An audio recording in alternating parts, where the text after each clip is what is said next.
Good morning, students. I hope you all are doing fine today. We're going to start off the activities section of this chapter. So, let's begin.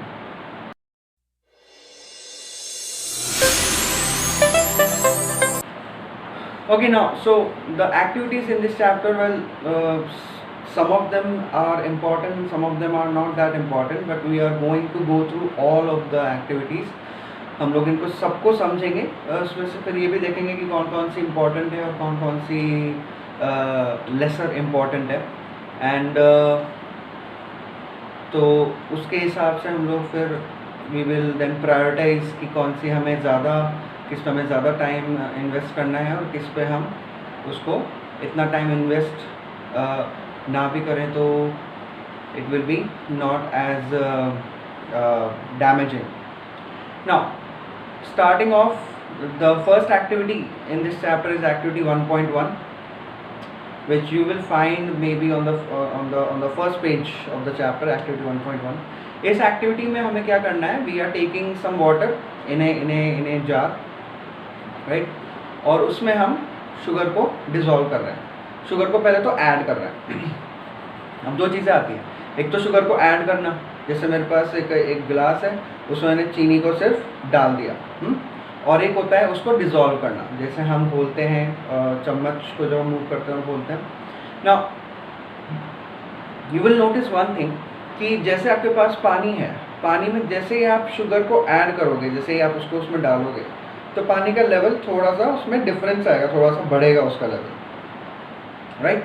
And लेकिन जब आप उसको dissolve कर दोगे तब आपको चीनी उसमें दिखना बंद हो जाएगी, लेकिन जो वाटर का लेवल है वो वैसा का वैसा ही रहेगा, राइट. वाटर के लेवल में कोई चेंज नहीं आएगा. So if sugar is not there, right, sugar is, you can not see the sugar then, but still water का लेवल अभी भी उतना ही है जितना कि पहले था शुगर ऐड करने के टाइम पे जितना लेवल था. तो फिर वो शुगर गई कहाँ? तो the thing about this activity is कि हमें ये बताना है, ये प्रूव करना है कि जो मैटर के पार्टिकल्स होते हैं उनके बीच में स्पेस प्रेजेंट होता है. That's what we are trying to show here, right. So when you are dissolving, when you are moving the sugar in the water, what's happening is कि शुगर के particles break हो रहे हैं, sugar के molecules break हो रहे हैं धीरे धीरे. एंड जब शुगर के मॉलिक्यूल्स ब्रेक हो रहे हैं तो वो मॉलिक्यूल्स जैसे जैसे ब्रेक होते जाते हैं, they start to basically go in between the spaces. किसके spaces? Between the spaces of water molecules. जो वाटर मॉलिक्यूल्स हैं उनके स्पेसेस के बीच में शुगर के मॉलिक्यूल्स जाकर एक तरीके से एडजस्ट होने लग जाते हैं. दैट इज़ वाई शुगर उसमें से गायब हो जाती है. बट ऐसा नहीं कि वाटर में से ही शुगर चली गई है, वाटर में ही है, इट जस्ट बिटवीन, वो इतने स्मॉल लेवल पे ब्रेक हो चुकी है that we are not able to see it. And those particles are basically gone where? They are gone between the spaces of molecules, right. So that means, that shows कि जो matter है, चाहे से वो sugar हो in this case, चाहे से वो वाटर हो, उनमें मॉलिक्यूल्स प्रेजेंट होते हैं और मॉलिक्यूल्स के बीच में स्पेसेस प्रेजेंट होते हैं जहाँ पर कि ये शुगर के मॉलिक्यूल्स एक तरीके से जाकर एडजस्ट हो गए, सेटल हो गए, राइट. सो इस एक्टिविटी में खाली आपको इतना सा ध्यान रखना है. एंड यू माइट भी, इसके बेसिस पे क्वेश्चन आपसे इस तरीके से पूछा जा सकता है कि how can you show that particles of matter have spaces between them? इस तरीके से क्वेश्चन आता है, तो आपको ये एक्टिविटी उसमें शो करनी पड़ेगी. Now let's move on to the activity, next activity, which is activity 1.2. This is on the same page, start same page पे हो रही है, then it is moving on to the next page. अब इस activity में हमें क्या करना है? We are taking, let's say 4 to 5, let's say 5 balls, 5 jar है हमारे पास जिसमें हमने इक्वल अमाउंट ऑफ वाटर भर रखा है. अब इन जो पांचों जार्स में, ये जो 5 जार्स में हमने वाटर फिल किया हुआ है, इसमें हम लोग क्या करने वाले हैं?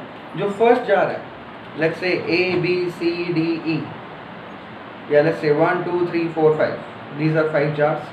अब जो फर्स्ट जार है उसमें हम एक कंपाउंड डालेंगे, केमिकल डालेंगे, which is called potassium permanganate. अब इसमें क्या है ना, आपको इसका एक तो फॉर्मूला ध्यान रखना पड़ेगा. सो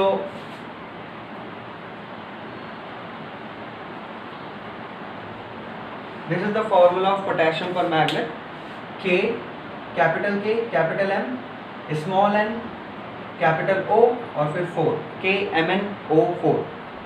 ओके, तो ये फॉर्मूला आपको इसी फॉर्म में ध्यान रखना है। You need to remember it just exactly like this. You need to remember which letters are capital, which are small, इनकी इंपॉर्टेंस क्या है, ये सब हम लोग खैर आगे अपनी केमिस्ट्री सेक्शन में पढ़ेंगे। Right now you just need to remember the formula of potassium permanganate which is KMnO4। Right now अब जो फर्स्ट जार है उसमें हम थोड़ा सा पोटेशियम परमैंगनेट यानी कि KMnO4 ऐड करेंगे, और जब हम उसमें ऐड करेंगे we will see that a pink colour appears. तो because potassium permanganate plus water gives us pink colour. ये भी एक चीज़ है जो आपको हमेशा ध्यान रखनी है, दैट वाटर प्लस KMnO4 यानी कि potassium permanganate gives us pink colour. Right now first jar में हमने पोटेशियम परमैंगनेट ऐड किया और उसमें हो गया colour pink. Now what we need to do, we need to have a dropper. Dropper is something like that, अगर आपने देखा हो छोटे बच्चों का जो कफ सिरप आता है उसमें ड्रॉपर आता है, ताकि उनके माउथ में डायरेक्टली उस ड्रॉपर से 2-3 ड्रॉप्स हम लोग डाल सकें। तो वही ड्रॉपर हमें लेना है। अब वो ड्रॉपर क्या करेंगे हम लोग, जो फर्स्ट जार है, फर्स्ट जार में से थोड़ा सा उस ड्रॉपर की हेल्प से थोड़ा सा लिक्विड लेंगे। कौन सा, पिंक कलर वाला लिक्विड जिसमें वाटर और KMnO4 मिक्स है, उसको डालेंगे सेकेंड जार में। You will see pink colour appear in the second jar. उसको थोड़ा सा मिक्स करेंगे, लेकिन इन दोनों पिंक कलर में डिफरेंस है। राइट, फर्स्ट जार में जो पिंक कलर था वो डार्क था, और जो सेकेंड जार में जो पिंक कलर होगा वो इतना डार्क नहीं होगा। It will be a little bit lesser intensity, lesser, थोड़ा सा उसमें कलर में थोड़ा सा फर्क होगा, कम होगा कलर। फिर सेकेंड जार में से अगेन हमने ड्रॉपर में से लिया कुछ और थर्ड जार में डाला, देन थर्ड में से लिया हमने फोर्थ में डाला, और फोर्थ में से थोड़ा बहुत लिक्विड लेकर फिफ्थ में डाला। तो ये जो पांचों जार हैं, if you then look at them, तो यू विल नोटिस कि फर्स्ट जार में there was dark colour, then second jar में लाइटर कलर, देन थर्ड में लाइटर, देन लाइटर, और सबसे फिफ्थ वाले में सबसे कम कलर, सबसे लेस इंटेंसिटी कलर आपको शो हो रहा है। Now what does this means, this means कि जो मैटर के पार्टिकल्स होते हैं, राइट, मैटर के particles they are very small, they are very very small, and इतने स्मॉल कि अगर आप छोटी सी क्वांटिटी पे अगर लो तो उसमें भी आपको काफ़ी अमाउंट ऑफ पार्टिकल्स मिल सकते हैं।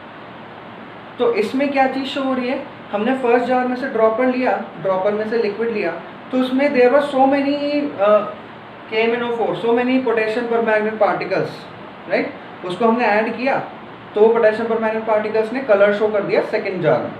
फिर अगेन सेकेंड जार में से हमने ड्रॉपर में से थोड़ा बहुत लिक्विड लिया, बट इवन देन तब भी बहुत सारे KMnO4 के पार्टिकल्स हम लोग ले पाए, because they are so very small in size, right. तो एक छोटे से अमाउंट में बहुत सारा अमाउंट ऑफ KMnO4 या कोई से भी मॉलिक्यूल्स आ सकते हैं, और वही चीज़ हमने शो की। हर बार ड्रॉपर से लेकर लास्ट पॉइंट तक भी अगर कलर शो हो रहा है, फिफ्थ जार तक भी अगर कलर शो हो रहा है, दैट मीन्स हमने उस छोटी सी ड्रॉप, जो छोटा सा अमाउंट ऑफ लिया था फर्स्ट जार में से, वही चलता हुआ आ रहा है पांचवें जार तक, फिफ्थ जार तक भी। That means particles are very small, so small that they can be taken in large quantity in a very small amount. छोटे से अमाउंट में काफ़ी ज़्यादा अमाउंट ऑफ पार्टिकल्स को हम ले सकते हैं, because they are very small. Okay, so this activity basically आपसे ये पूछ सकते हैं इस एक्टिविटी में कि how can you show the size of particles of matter, या फिर आपसे भी पूछा सकता है कि how can you show that particles of matter are very small, right. तो ये चीज़ आपको इस वाली एक्टिविटी में आंसर करनी पड़ सकती है according with the help of this one. Now let's move on to the third activity, which is activity 1.3. This is on page number 3, I believe. अब activity 1.3 is about an incense stick. Incense stick मतलब अगरबत्ती। Incense stick से related ये activity, इसमें आपको क्या करना है, we will take an incense stick और उसको हम लोग अपना एक रूम है, उस रूम के किसी भी कॉर्नर में रख देंगे, okay. And then we will go to the other corner. तो अगर आप एकदम अगरबत्ती को सूंघो, if you try to smell it, तो आपको स्मेल आएगी, लेकिन अगर आप बहुत दूर चल जाओगे तो आपको स्मेल नहीं आएगी, इज़न्ट इट?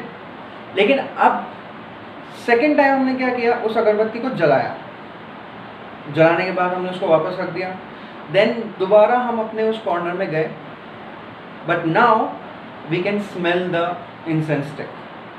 अब वाई दैट हैपन कि हम पहले तो नहीं इतनी दूर स्मेल ले पा रहे थे उसकी, लेकिन अब हम लोग उसकी स्मेल ले पा रहे हैं।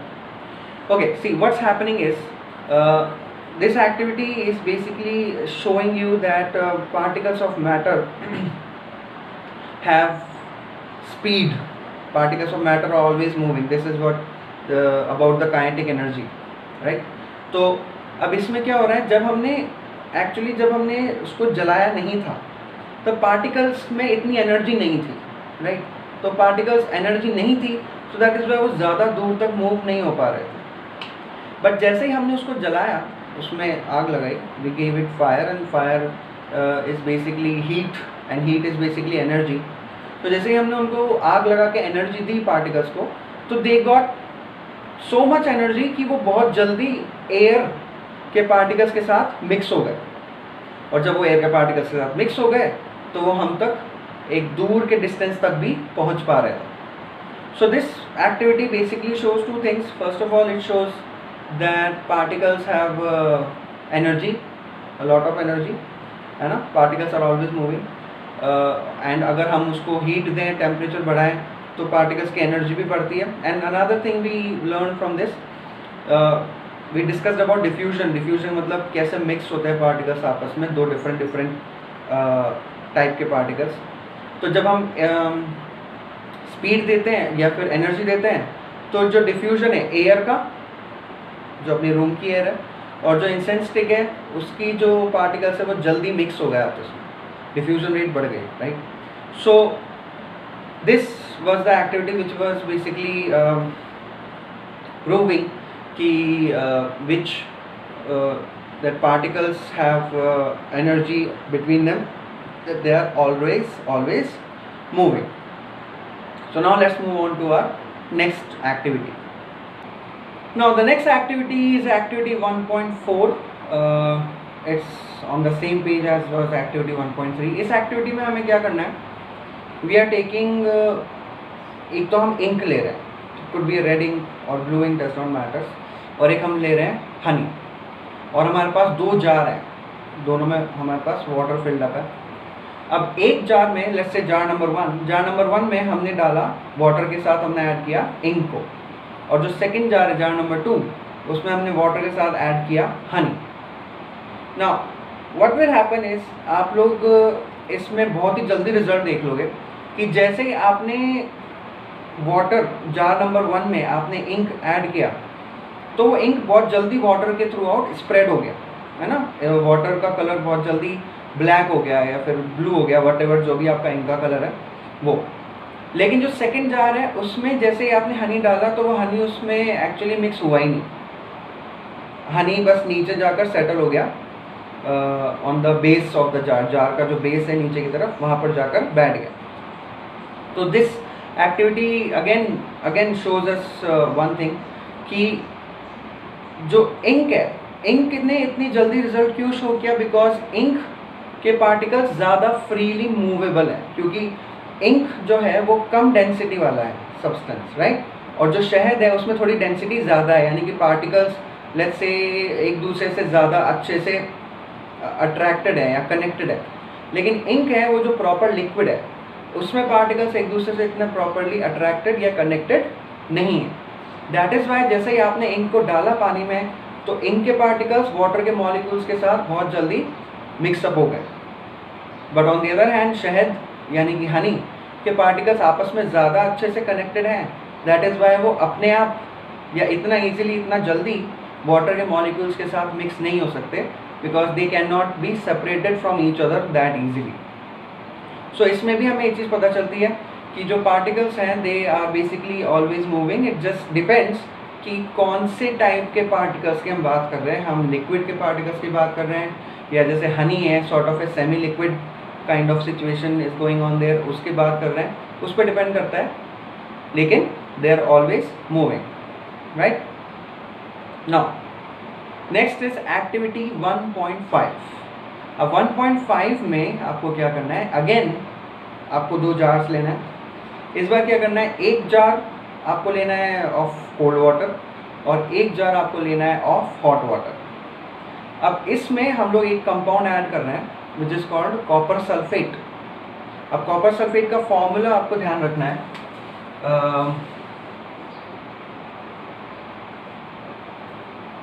This is copper sulphate, CuSO4, capital C, small u, capital S, capital O, 4। This is copper sulphate. और इसको जब हम लोग वाटर में ऐड करेंगे तो क्या होगा,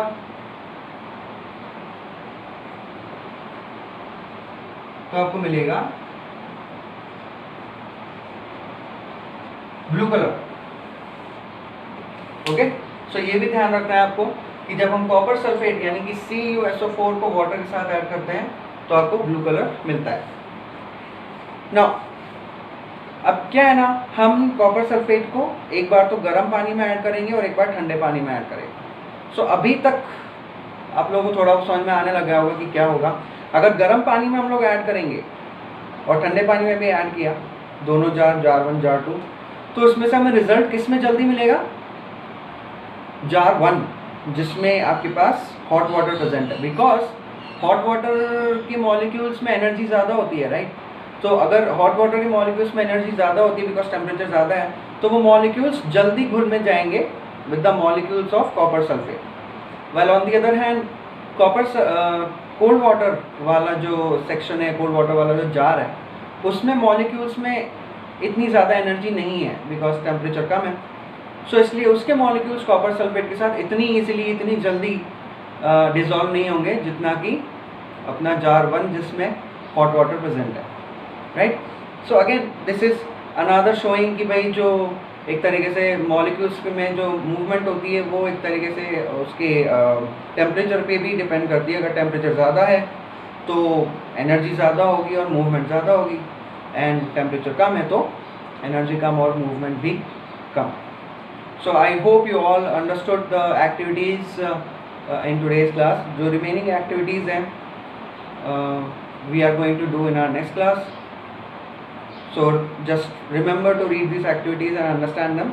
आपको जो नोट्स दिए गए हैं उसमें पूरा चैप्टर आपको भेजा जाएगा और उसमें से आप you can look at it and read these activities and prepare them. Remaining part we will do in our next class.